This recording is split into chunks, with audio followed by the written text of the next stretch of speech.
monges de sofá, bem-vindos de volta ao Monge no Sofá. Eu sou a Julie, sua companheira de almofada que, confesso, já fiquei emburrada porque meu aplicativo de meditação travou bem na hora do final. Como se o universo estivesse testando a minha paciência zen.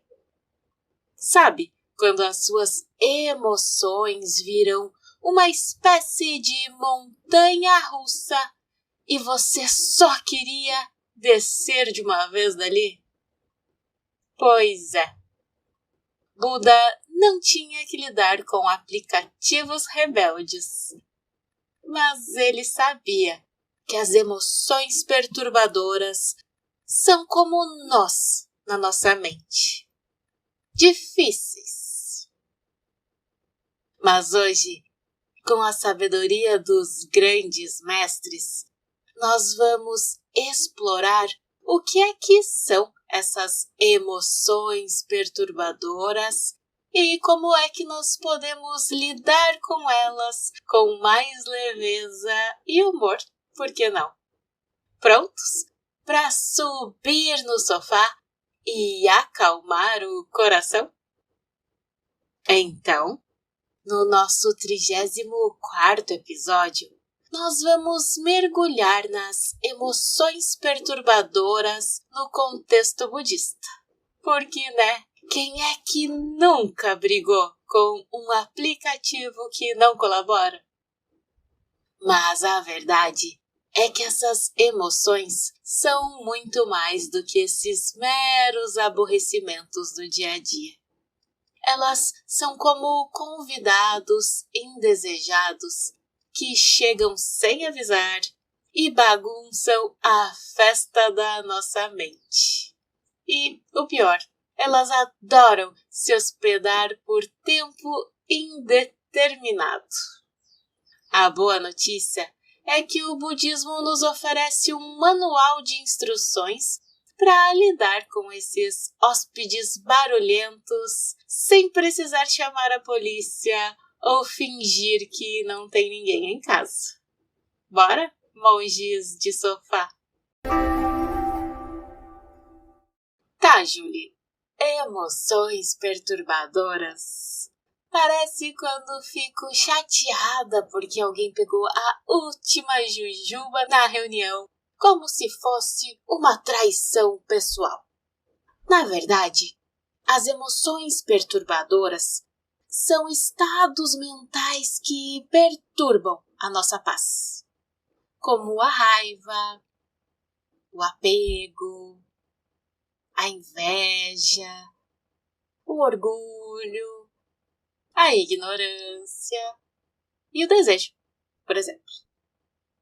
No budismo, elas são chamadas de kleshas em sânscrito ou kilesas em pali. E a tradução mais comum é de máculas, aflições ou venenos mentais.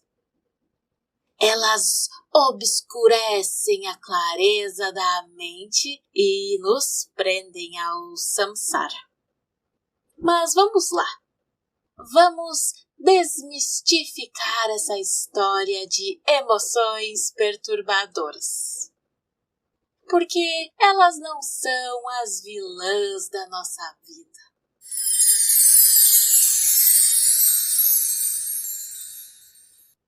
Elas são sinais de que algo não está em equilíbrio na nossa mente. Pense nelas como aqueles aplicativos no seu celular que ficam rodando em segundo plano, consumindo a sua bateria e deixando tudo lento. O budismo, especialmente a tradição Mahayana, organiza essas aflições de forma bem sofisticada, como um mapa detalhado da nossa bagunça mental. E a base de tudo aqui são os 3 venenos, ou as 3 raízes do mal, que são como eu aposto que vocês já sabem, a ignorância, o apego ao desejo e a aversão ou raiva.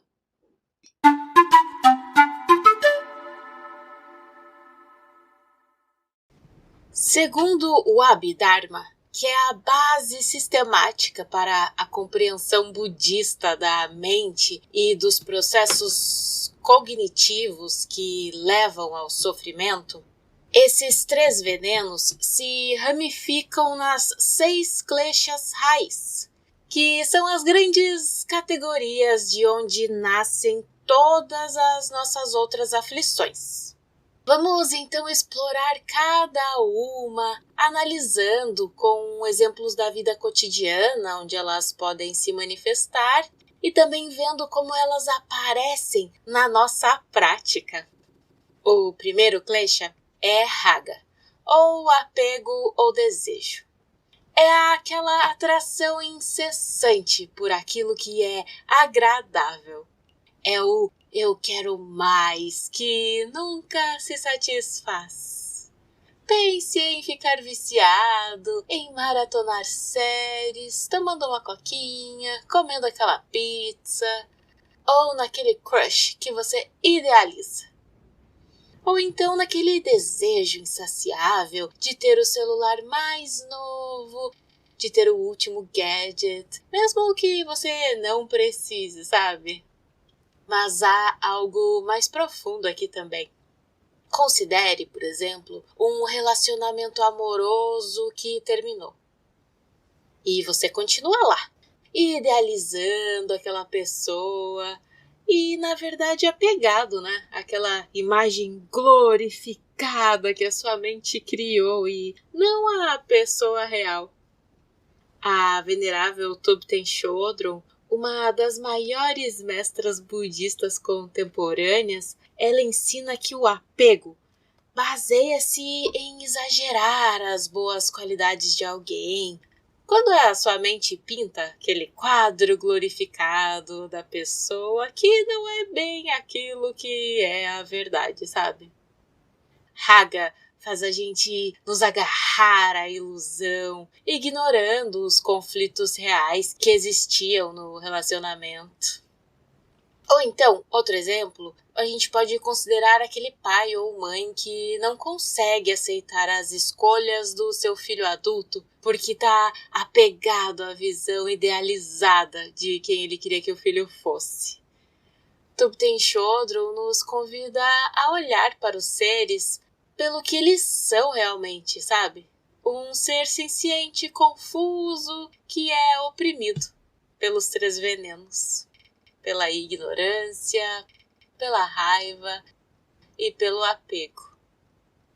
Aqui, sempre que a gente sentir raga aparecendo, nós podemos nos lembrar que somos seres humanos completos, que a gente não precisa de outra pessoa ou de que alguma situação dê certo daquela maneira que nós queremos para nos sentirmos inteiros, sabe?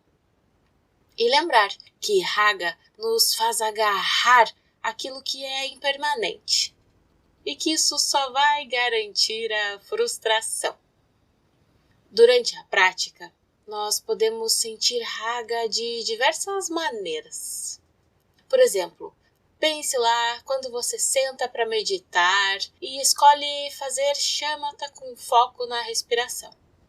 Só que aí, ao invés de focar na respiração, você fica imaginando e lembrando daquela sensação relaxante que você conquistou na prática anterior.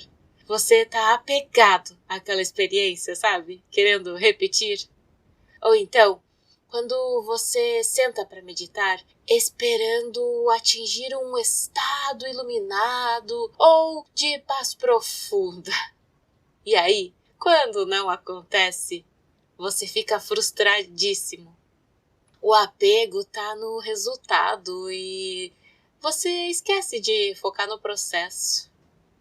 Ou então, raga também pode se manifestar durante a meditação, quando você fica pensando em como que vai ser bom quando isso terminar logo e você puder tomar aquele cafezinho gostoso e só relaxar vendo TV. O desejo pelo futuro te tira da experiência do presente. Ou então, Raga também se manifesta quando você quer que a meditação seja perfeita. Silêncio total, sem pensamentos, sem incômodo. E aí qualquer desvio disso causa uma frustração que te impede de praticar e usar o que quer que surja como caminho para a prática. Aqui, quando você sentir Raga se manifestando, você pode soltar, sabe, a expectativa de uma experiência específica. Você pode focar no processo ao invés de no resultado. Você pode aceitar que cada prática é diferente e única. E também praticar o contentamento com o que quer que surja, sem apego ao que é agradável. O segundo klesha é o pratiga, ou raiva ou aversão. É aquela repulsa por aquilo que é desagradável. É o eu não quero isso que nos faz lutar contra a realidade. Na vida cotidiana, para ilustrar, nós podemos pensar em um casal que vive junto e não consegue falar sobre os problemas reais que eles têm. E aí, quando algo desagradável surge, ao invés de enfrentar, um deles se retrai, cria silêncios punidores, passa mensagens passivo-agressivas. E é muito interessante, a Thubten Chodron, ela diz que o apego, muitas vezes, se não todas as vezes, leva diretamente ao segundo klesha, a raiva. Porque se nós olhamos para as situações em que nós estamos raivosos, nós poderemos ver por trás disso o apego. Por exemplo, nos relacionamentos que nós temos com as pessoas que temos apego. As coisas podem, assim, ser suaves, calmas, gentis e doces, enquanto aquela pessoa segue o nosso script. Só que aí, se essa pessoa não faz o que queremos que ela faça, ou faz algo que não queremos que ela faça, ou quando nós não conseguimos o que queremos dela, a raiva explode. Ela parece imponente, aquele fogo queimando. E sim, o segundo klesha não se trata só dessa raiva explosiva. Também se manifesta como o rancor silencioso, a recusa em se comunicar de forma vulnerável. E a aversão também aparece com aquela briga com o aplicativo que trava, a irritação no trânsito ou no ódio por um comentário nas redes sociais. A aversão nos cega e destrói qualquer possibilidade de paz. E na nossa prática, ela pode se manifestar de diversas maneiras. Por exemplo, você senta lá para meditar e bem na hora, de repente, o seu vizinho querido começa a fazer barulho. E você sente raiva, aversão àquele som que, se não sempre, na maioria das vezes, é péssimo, horrível. E a tua mente, ela quer lutar contra a realidade que se impõe. Por que é que ele tem que fazer barulho agora? Ai. Super me identifico. Ou também, quando você sente coceira ou desconforto físico durante a prática. E aí, imediatamente você quer se mexer, quer eliminar aquela sensação, sabe? Há uma aversão ao incômodo.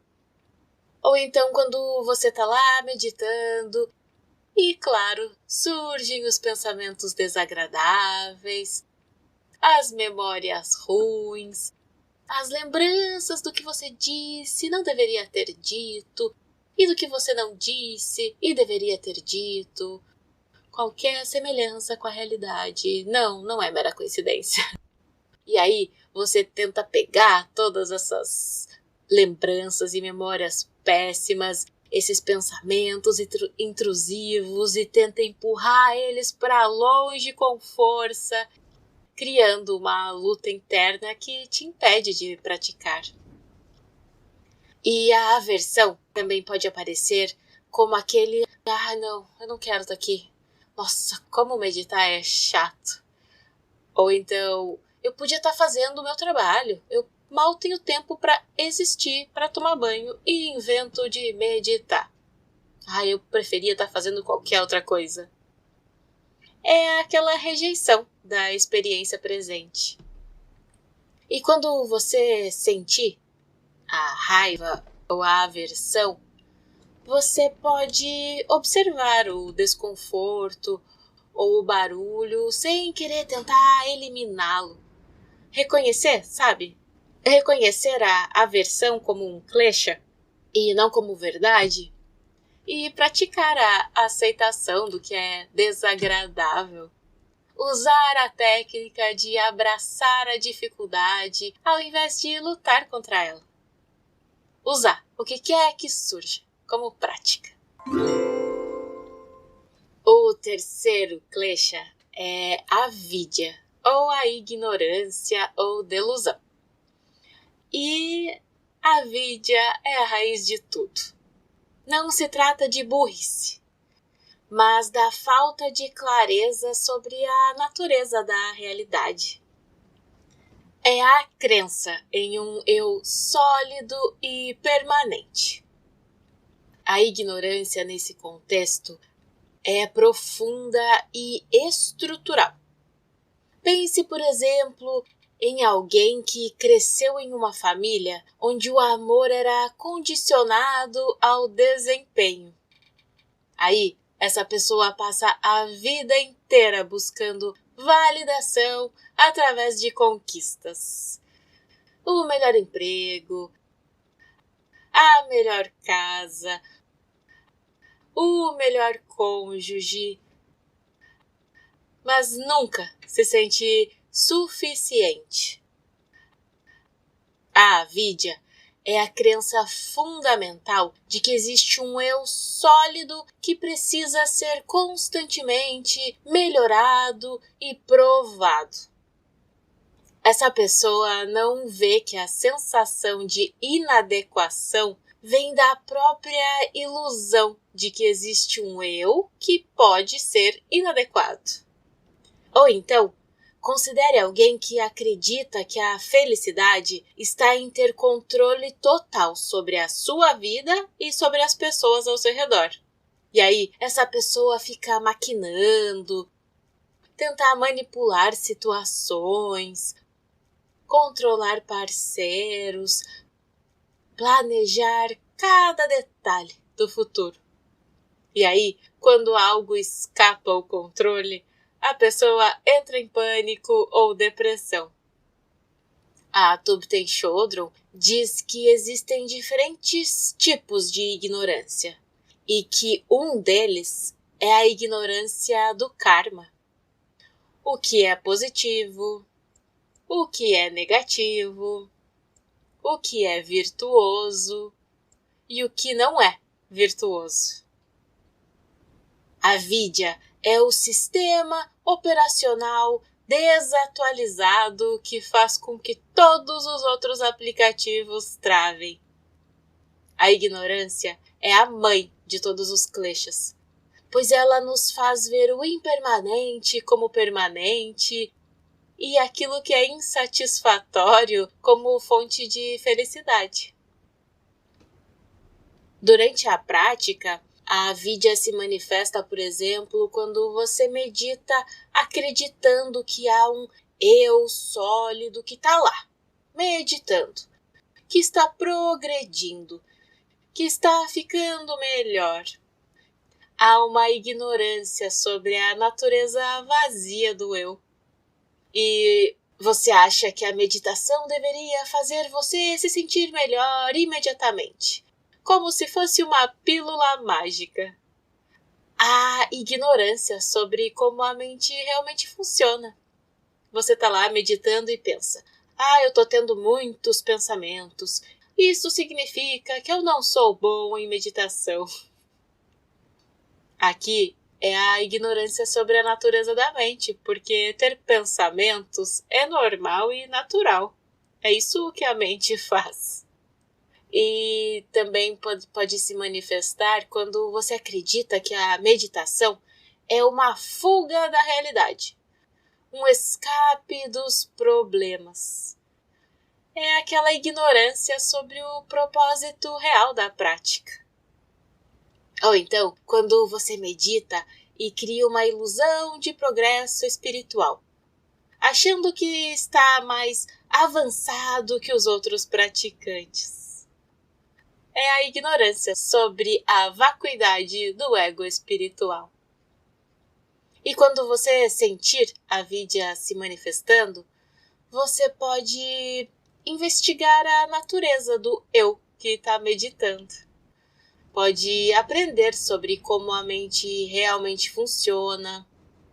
Aceitar que ter pensamentos é parte normal da prática. E entender que a meditação é para estar mais presente na vida, e não para escapar dela. E reconhecer que o progresso espiritual é um conceito vazio. O quarto klesha é mana, o orgulho ou conceito. É a autoimportância inflada, a comparação constante. E olha, o orgulho não é sempre óbvio. Pense, por exemplo, em alguém que se vê como mais evoluído espiritualmente que os outros. Ou então que pratica a meditação e se sente superior àqueles que ainda não despertaram. Ou o profissional que não consegue pedir ajuda porque isso significaria admitir que não sabe de tudo. Humana, aqui, é a comparação constante. Você se vê como melhor em alguns aspectos, pior em outros, mas sempre em relação aos outros. E isso impede a conexão genuína, porque você nunca está realmente presente com a pessoa. Está sempre avaliando onde é que você se encaixa na hierarquia. Ou pense em um pai ou uma mãe que não consegue se desculpar genuinamente com seu filho porque admitir o erro significaria perder a autoridade que construiu. O filho cresce sentindo que nunca pode ser totalmente honesto porque o pai está lá, muito ocupado protegendo a sua imagem. Thupten Chodron, ela diz que a ligação entre raiva e arrogância é que quando nós estamos orgulhosos, nós esperamos coisas específicas. É se sentir superior por ter lido um livro difícil. É não falar como se sente porque não quer se sentir vulnerável. O orgulho nos isola e nos impede de aprender, pois já estamos lá achando que sabemos tudo. Na prática, mana pode se manifestar, por exemplo, quando você medita lá por 30 minutos e fica super orgulhoso. Eu sou super disciplinado, não como aquele ali que só medita 5 minutinhos. A comparação e autoimportância. Você tem uma boa prática e se sente superior. Você tem uma prática ruim e se sente inferior. E há uma oscilação entre orgulho e vergonha. Por exemplo, quando você medita e pensa, eu super entendo os ensinamentos muito melhor do que o coleguinha. Há um senso de superioridade espiritual E você medita, você pratica, esperando que os outros notem o seu progresso espiritual e o elogiem. Há apego ao reconhecimento. Você quer ser o melhor meditador do grupo, ou quer que o seu professor reconheça o seu esforço. Há competição disfarçada de prática espiritual. E quando você sentir esse klesha se manifestando, você pode soltar a comparação com os outros praticantes. Pode reconhecer que cada prática é um sucesso se você se senta e pratica. Apenas isso. E também você pode, como antídoto, praticar a humildade genuína, reconhecendo que você é um iniciante perpétuo. E focar na prática, não no reconhecimento. Lembrando que a verdadeira prática é silenciosa, sem fanfarra. O quinto klesha é vicikitsa, ou a dúvida paralisante. Aqui não se trata daquela dúvida saudável, mas da dúvida paralisante sobre o caminho, sobre o mestre, ou sobre a própria capacidade de despertar. Não é aquela dúvida que nos faz questionar e evoluir, sabe? É a dúvida que paralisa. Pense, por exemplo, em alguém que está num relacionamento há anos, mas constantemente se questiona se é a pessoa certa. E não por sinais claros de incompatibilidade, mas por uma dúvida existencial e um pouco covarde, sabe? E se houvesse alguém melhor? E se eu estiver desperdiçando o meu tempo? Essa pessoa nunca se entrega completamente, porque está sempre com o pé fora da porta, imaginando alternativas. A vicikitsa impede de construir intimidade real, porque construir intimidade real exige risco e confiança. Considere, por exemplo, o profissional que tem uma ideia brilhante, mas que nunca a apresenta porque duvida constantemente da sua própria capacidade de executá-la. A dúvida não é sobre a ideia, é sobre si mesmo. E essa ideia nos impede de dar o primeiro passo. Durante a prática, vicikitsa pode se manifestar, por exemplo, quando você se senta para meditar e pensa: será que isso realmente funciona? Ou, será que eu estou fazendo certo? A dúvida paralisante, ela surge antes mesmo de começar. Você medita por algumas semanas e não sente as mudanças dramáticas. E aí você duvida. Talvez eu não tenha a capacidade de meditar. Talvez isso não seja para mim. Você ouve histórias de pessoas que tiveram experiências místicas na meditação e duvida. Mas por que isso não acontece comigo? Será que eu estou fazendo algo errado? Ou então, quando você duvida do método. Será que essa técnica é a certa? Talvez eu devesse tentar outra abordagem. E aí essa dúvida te mantém pulando de técnica em técnica sem nunca aprofundar em nenhuma. Ou então, vicikitsa se manifesta quando você duvida do professor ou da tradição. Será que esse mestre realmente sabe do que está falando? Será que eu posso mesmo confiar nele? A dúvida impede a confiança necessária para a prática profunda.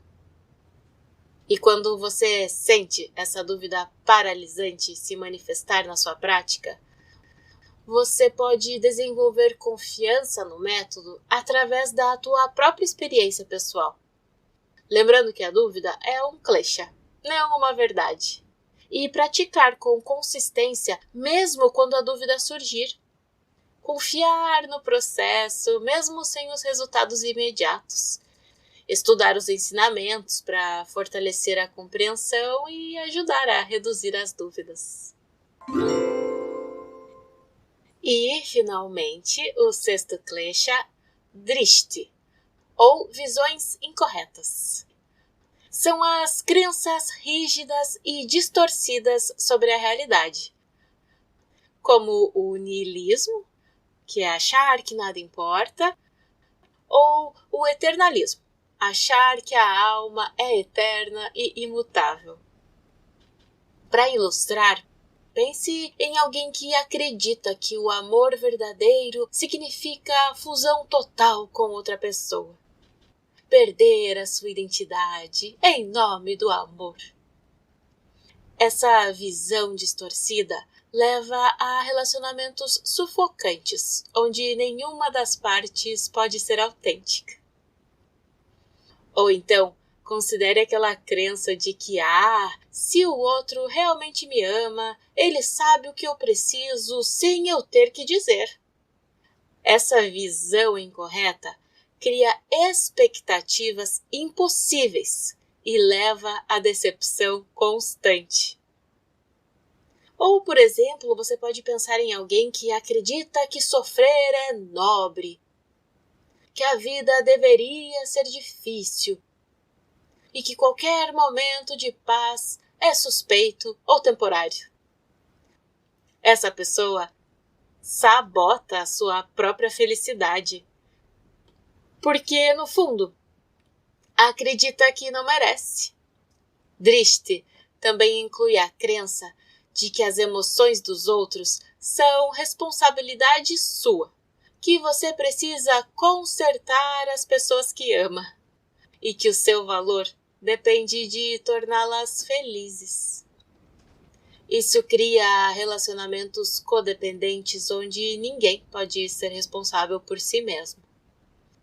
É achar que o mundo é só sofrimento e não há saída. Ou então aquela crença de que a felicidade está em acumular bens materiais. Durante a prática, Drishti se manifesta quando você tem aquela visão incorreta de que a meditação é um escape da realidade, que ela deveria eliminar todas as emoções. Há uma visão incorreta de que a iluminação significa sentir nada.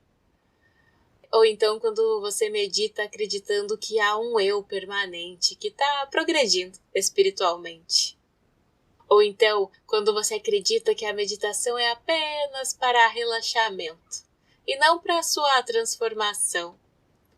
É a visão incorreta sobre o propósito da prática. É como meditar acreditando que se você fizer direitinho, nunca mais terá problemas. Sabe, a visão incorreta sobre aquilo que a prática pode oferecer. E Drishti também se manifesta quando você acredita que a meditação é uma prática solitária, separada da vida cotidiana. Quando você levanta da almofada, adeus budismo. Há uma visão incorreta sobre a integração da prática. Aqui, como antídoto, você pode investigar as suas crenças sobre a meditação e a iluminação, aprender os ensinamentos corretos sobre o propósito da prática. Você pode reconhecer que a meditação é para estar presente e ser compassivo na vida. E também entender que as emoções não desaparecem, mas que quanto mais você pratica, mais você aprende a lidar com as emoções. E outra coisa que ajuda é integrar a prática com a vida cotidiana.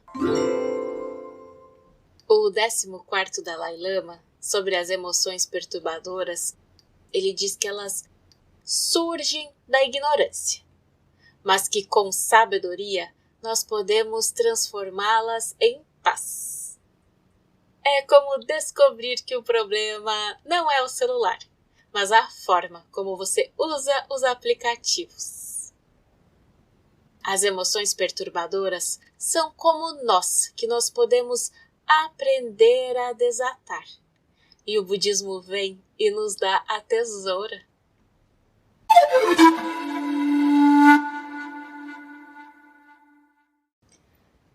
Eu diria que as emoções perturbadoras São como aqueles colegas de trabalho que aparecem com demandas na sexta à tarde, sabe? 17h47. Pois é, você lá, querendo paz, e ele insistindo. Essas emoções vêm da ignorância e do apego ao ego, criando ciclos de sofrimento. No 32º episódio, nós vimos o livre-arbítrio condicionado. Aqui, emoções como raiva ou inveja nos prendem porque nós não vemos a natureza ilusória deles. Mas tá, você deve estar aí se perguntando por que essas emoções têm tanto poder sobre nós. A neurociência moderna oferece um complemento fascinante à sabedoria budista. As nossas emoções perturbadoras são, em grande parte, o resultado de um cérebro programado para a sobrevivência. O sistema límbico, especialmente a amígdala, é o nosso alarme de incêndio emocional.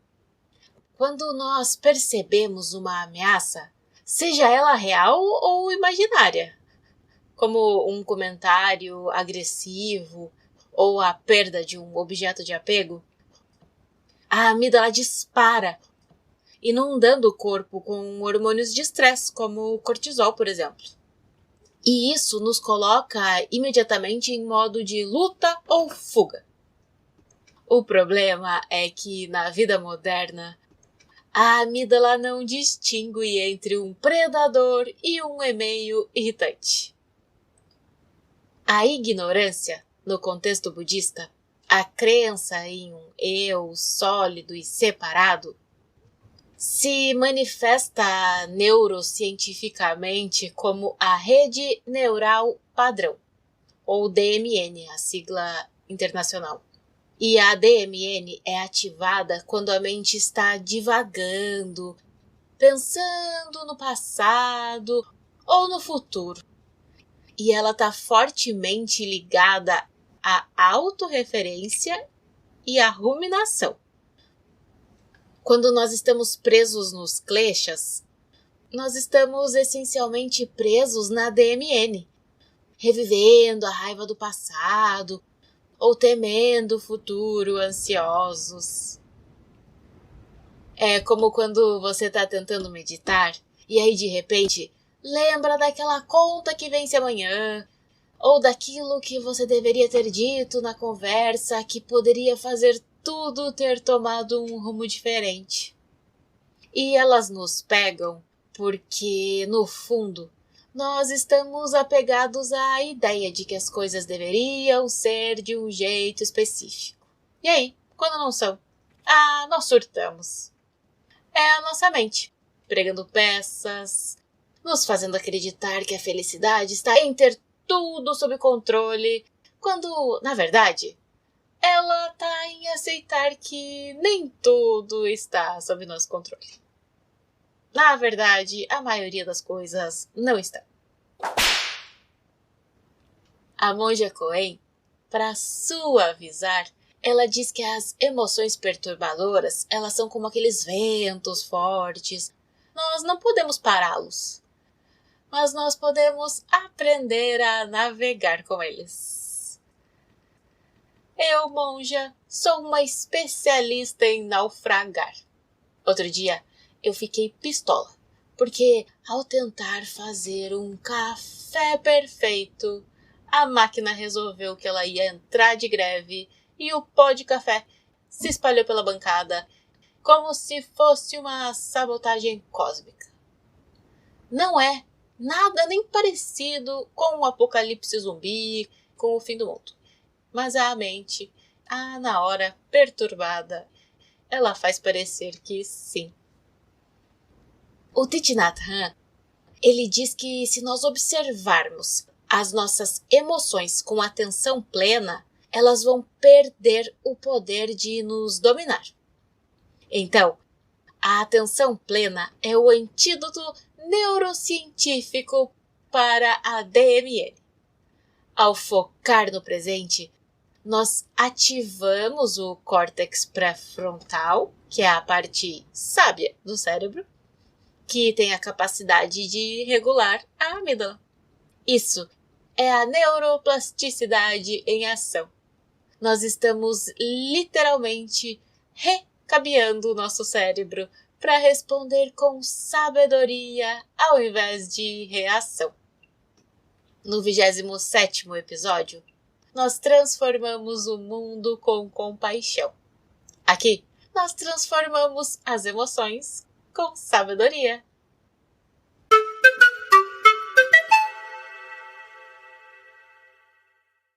Tá, eu sei. Lidar com emoções perturbadoras é como tentar dançar com sapatos apertados. Você quer brilhar, mas acaba lá, com o pé cheio de calo e sem nem conseguir tocar ele no chão no dia seguinte. Thupten Chodron diz que essas emoções surgem porque nós nos apegamos a uma visão distorcida de nós mesmos e do mundo. Eu sou mestra em tropeços. Outro dia eu fiquei super orgulhosa assim de mim por terminar um projeto antes do prazo, só para depois ficar na bad quando ninguém sequer elogiou a minha genialidade. Sério, Julie. Um elogio definindo o seu valor. Pois é. É engraçado, né? Como nós nos levamos a sério. As emoções perturbadoras são aqueles momentos em que nós nos achamos o centro do universo. E aí, qualquer coisa que fuja do nosso roteiro ideal vira um drama shakespeariano. Pense na vez em que você se preparou para uma apresentação importante, ensaiou 1000 vezes e na hora H o projetor não funcionou. A raiva, a frustração, o orgulho ferido, tudo isso é a mente tentando controlar o incontrolável. Mas olha só, aqui entra a visão mais radical e sofisticada do budismo vajrayana.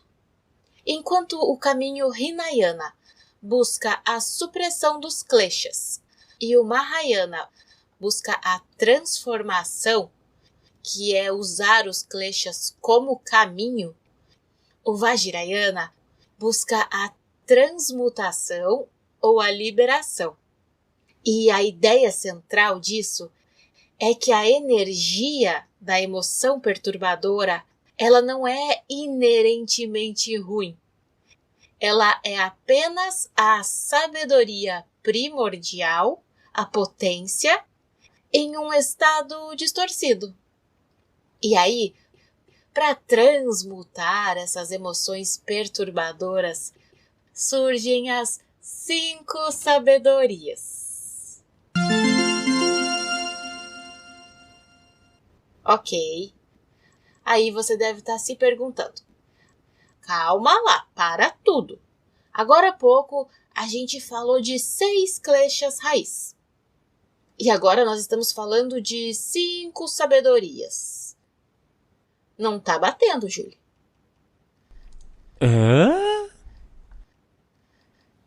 Essa é uma excelente pergunta.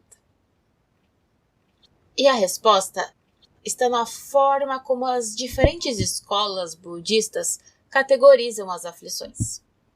Enquanto o Abhidharma lista os 6 kleshas raiz, o sistema Vajrayana, focado na transmutação, geralmente trabalha com os 5 venenos, que se alinham com os 5 Dhyani Budas. E então tá, o que acontece com os kleshas extras?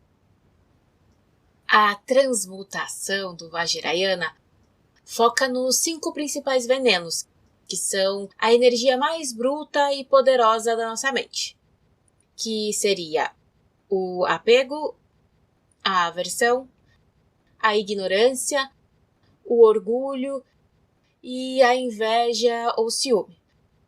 Então, o que acontece com os kleshas extras, que seria o das visões incorretas e da dúvida? Nesse caso, eles são subsumidos sob a ignorância, que é a raiz de todos os venenos. Vocês devem ter notado, quando eu expliquei sobre cada um deles, que eles eram parecidos. Afinal, a visão incorreta e a dúvida paralisante são, no fundo, manifestações da nossa falta de clareza sobre a realidade. Certo. Então, como é que ocorre essa transmutação? Como essa mágica acontece? O segredo do Vajrayana está na não dualidade.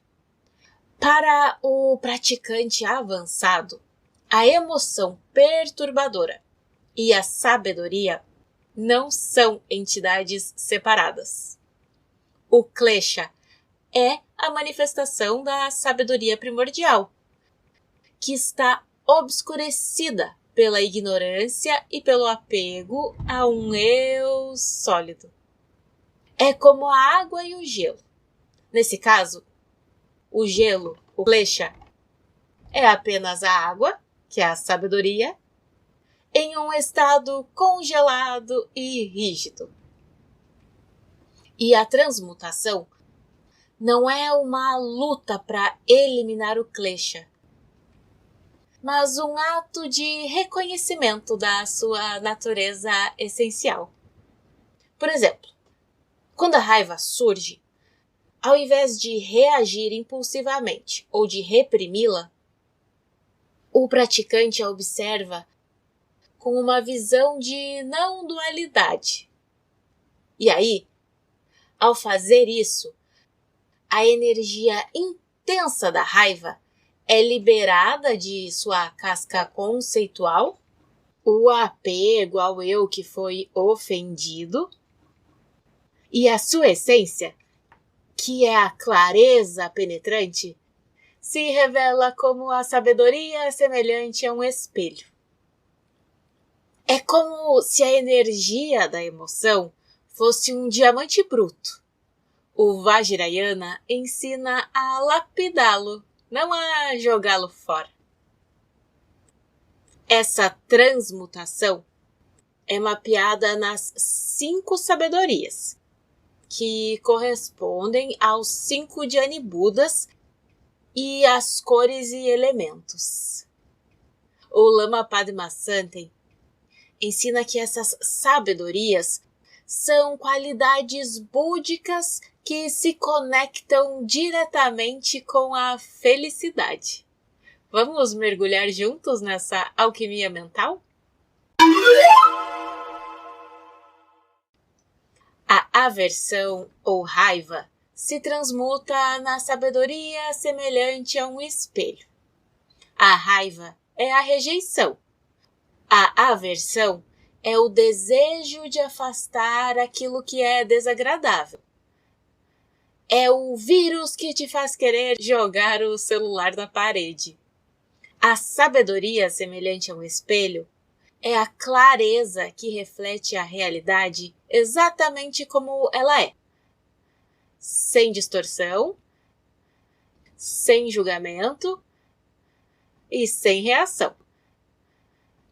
É como um espelho que reflete a imagem, mas não se apega a ela. E essa sabedoria está associada ao Buda Akshobhya, o inabalável, à cor azul e ao elemento água ou espaço, dependendo da linhagem.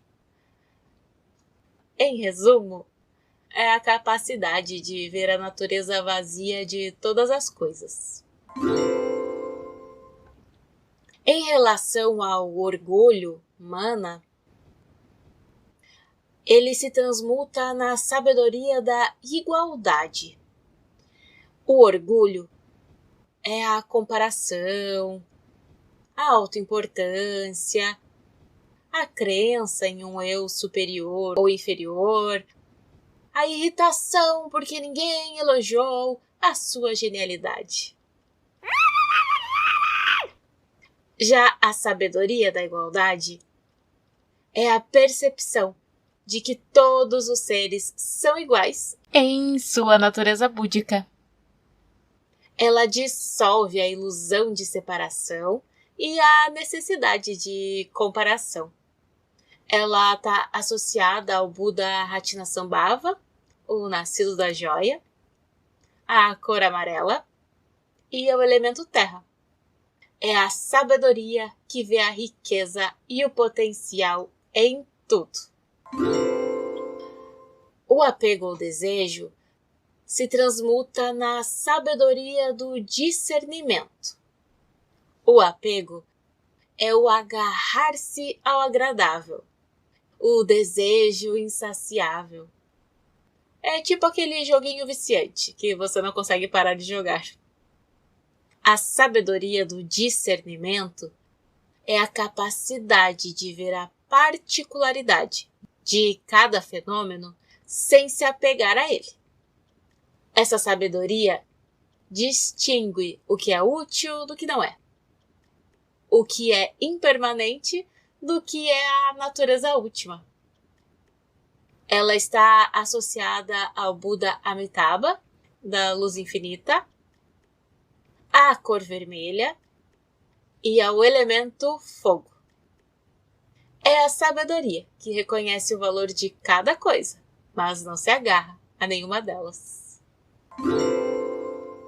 A inveja ou ciúme, que é a emoção que é agregada aqui em relação aos 5 venenos, que não está nos kleshas, ela se transmuta na sabedoria da ação realizadora.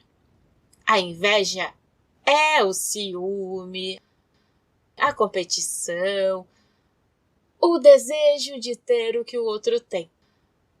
É a dor de ver a viagem perfeita da coleguinha. A sabedoria da ação realizadora é a energia que se manifesta em ações compassivas e eficazes.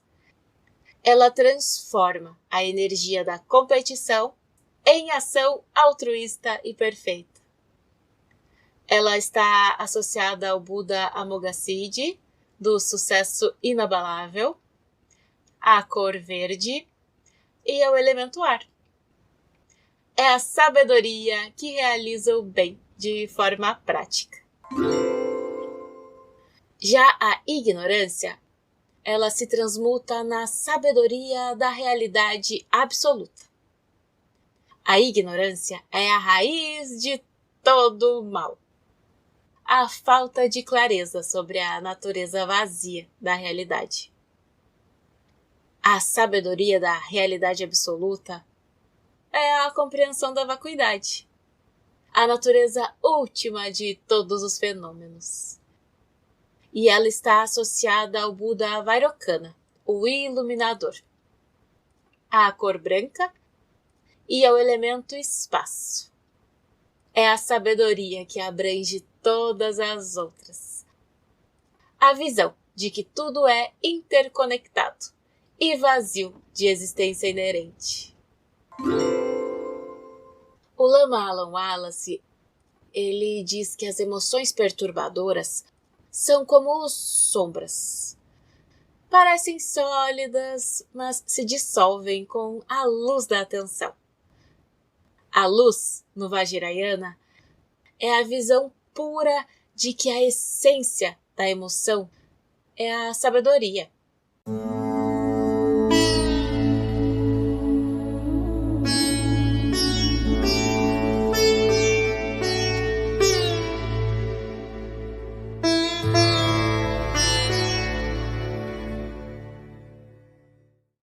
Lidar com as emoções perturbadoras é como limpar uma janela embaçada.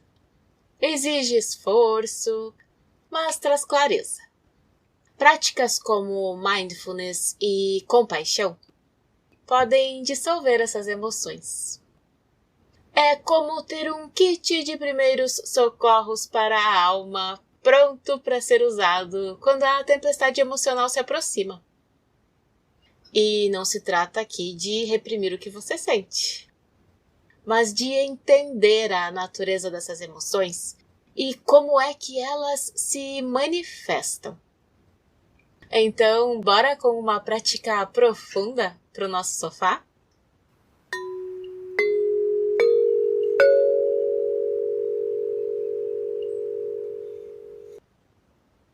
Então, vá até um lugar seguro.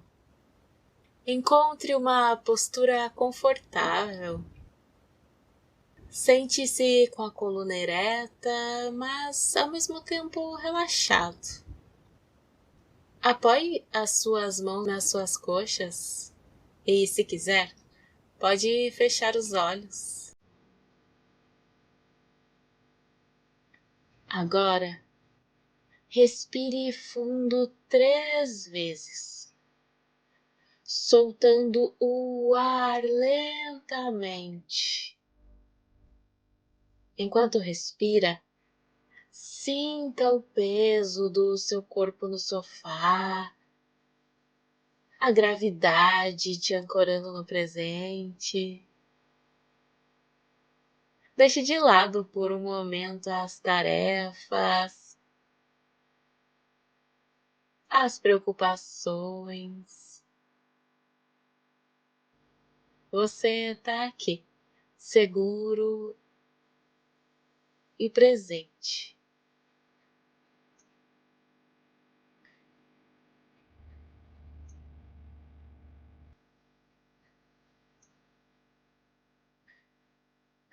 Gentilmente, traga à mente uma emoção perturbadora que esteja presente ou que tenha surgido recentemente. Pode ser uma pontada de raiva, uma onda de apego, um ciúme bobo. E não a chame de negativa, apenas de clichê.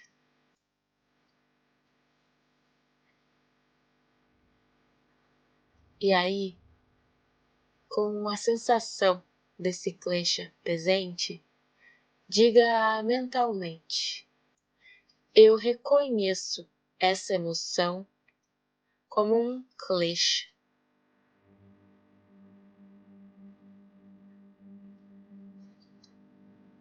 E sinta onde é que ela se manifesta no seu corpo. É um aperto no peito? Um calor que sobe do seu pescoço para o seu rosto? Uma tensão nos ombros?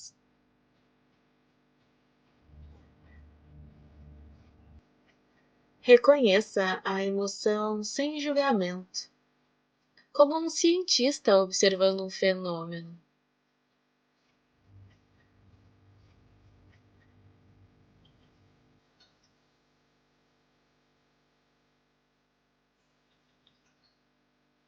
Agora, diga mentalmente: eu aceito que esta emoção está aqui agora.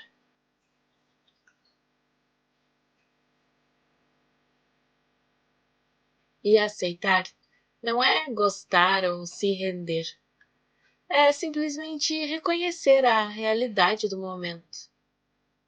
É a aceitação radical. Resista à vontade de empurrar a emoção para longe ou de se apegar a ela. Ela é uma nuvem passageira, lembra?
Aproveite e pergunte a si mesmo com curiosidade: o que essa emoção realmente quer?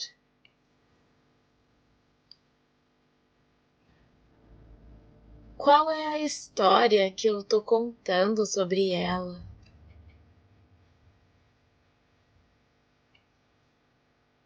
Investigue a sensação física, a energia.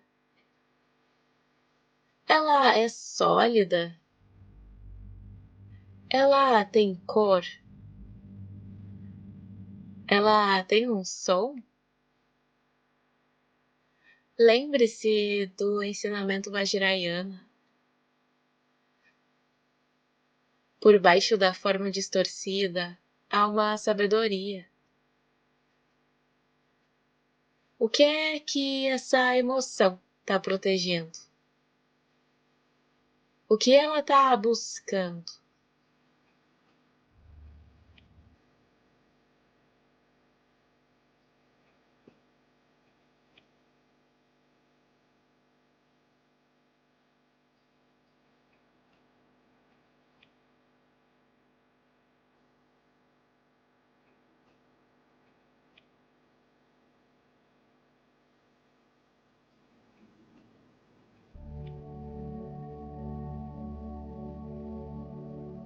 Não se identifique com o klesha.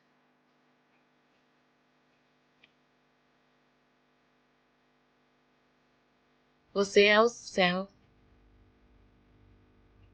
A emoção é o clima. O céu não é afetado pela tempestade. Diga mentalmente: eu não sou esta emoção. Eu sou a consciência que a observa.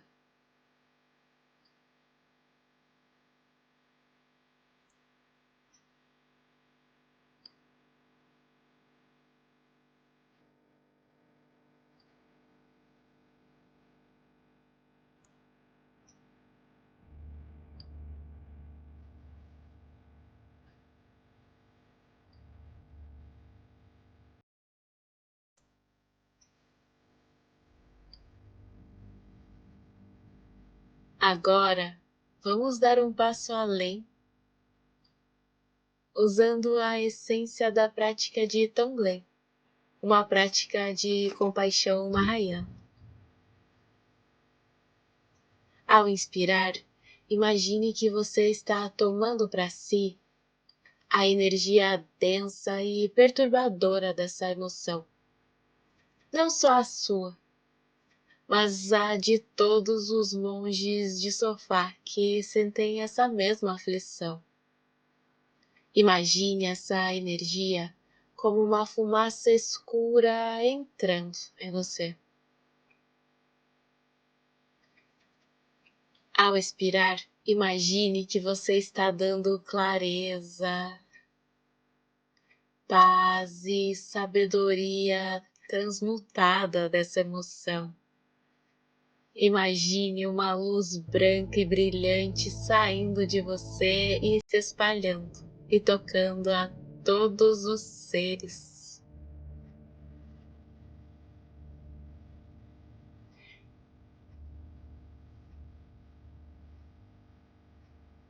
Inspire a raiva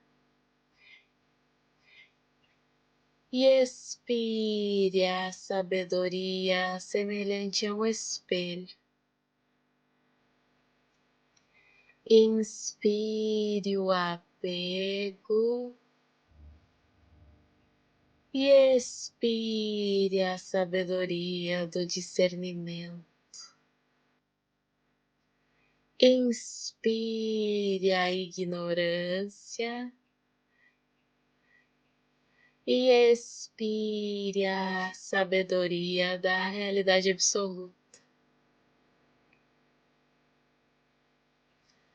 Permaneça por um momento nessa troca, tomando o sofrimento e devolvendo a paz. Você está usando o klesha como um caminho para a compaixão.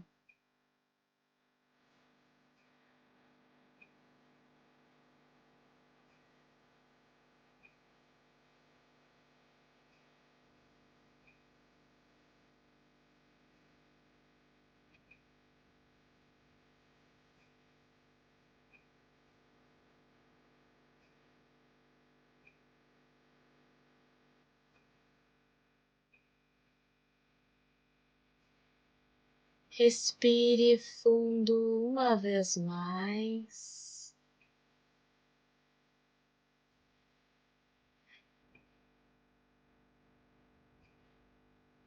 E sinta a calma e a clareza que a sua presença fez surgir.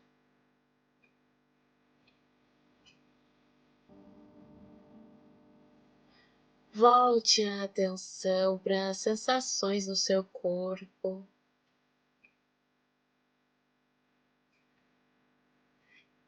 Para os ruídos ao redor.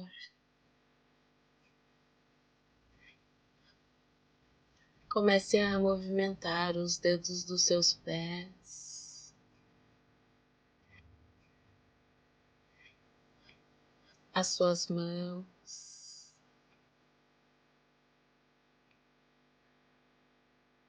e quando estiver pronto, abra os olhos e leve essa sensação para o seu dia.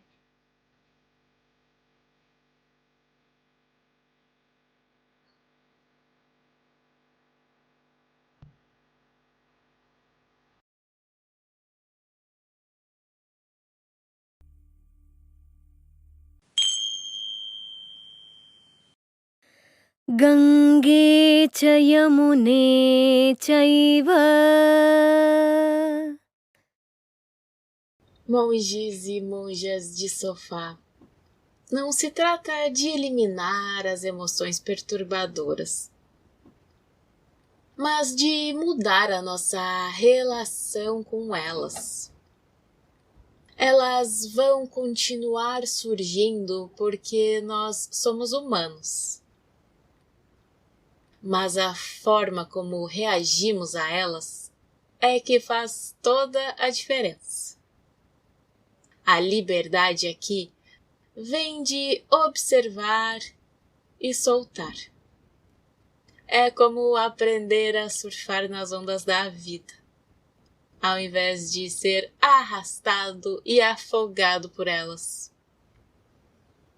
A Jitsuma Tenzin Palmo diz que transformar as emoções perturbadoras é como polir um espelho. Revela a luz da nossa verdadeira natureza. E essa luz é a nossa sabedoria inata. A nossa capacidade de ver as coisas como elas realmente são, sem os filtros distorcidos das emoções. É como quando você limpa a tela do seu celular e percebe que a imagem estava embaçada por causa da sujeira, e não da imagem em si. Outra maneira de lidar com as emoções perturbadoras é o cultivo da bodhicitta, a mente do despertar, que tem dois aspectos. A bodhicitta da aspiração, que é o desejo de alcançar a iluminação para o benefício de todos os seres, e a bodhicitta de aplicação, que é a prática real das 6 perfeições ou 6 paramitas. A generosidade, a disciplina ética, a paciência, o esforço alegre, a meditação e a sabedoria. Quando uma emoção perturbadora surge, a bodhicitta nos dá um propósito maior. Ao invés de nos afundarmos na raiva, por exemplo, nós podemos usá-la como combustível para a paciência. Ao invés de nos perdermos no apego, podemos praticar a generosidade.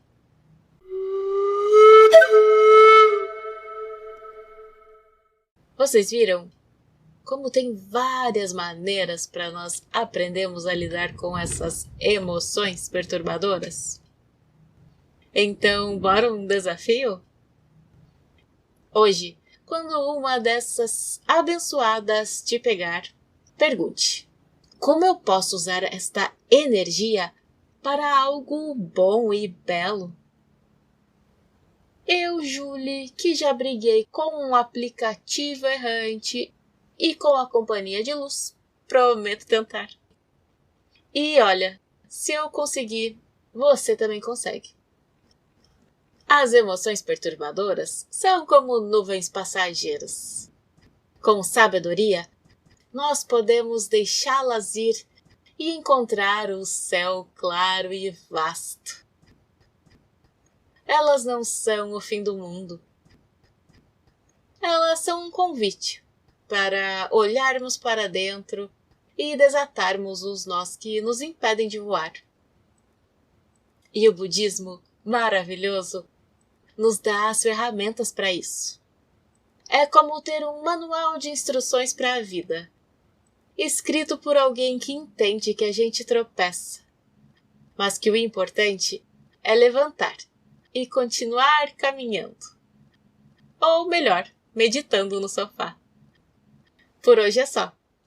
Se esse episódio tocou você, se fez você pensar por um momento em como pode desatar os nós do seu coração, por favor, não se esqueça de se inscrever no YouTube, de seguir o podcast, de deixar a sua avaliação, um comentário, nem que seja um emoji.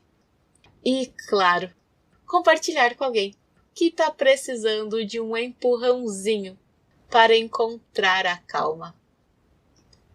Lembre-se, a paz não é a ausência de problemas, mas a capacidade de lidar com eles com serenidade e equilíbrio. Eu sou a Julie e foi uma alegria dividir esse sofá com vocês. Obrigada por ficar até aqui comigo. Até semana que vem. E que os seus dias sejam cheios de clareza e os seus sofás cheios de paz e um bom sinal de internet para assistir a todas as suas séries favoritas sem interrupções. Que esse episódio possa trazer benefícios a todos os seres.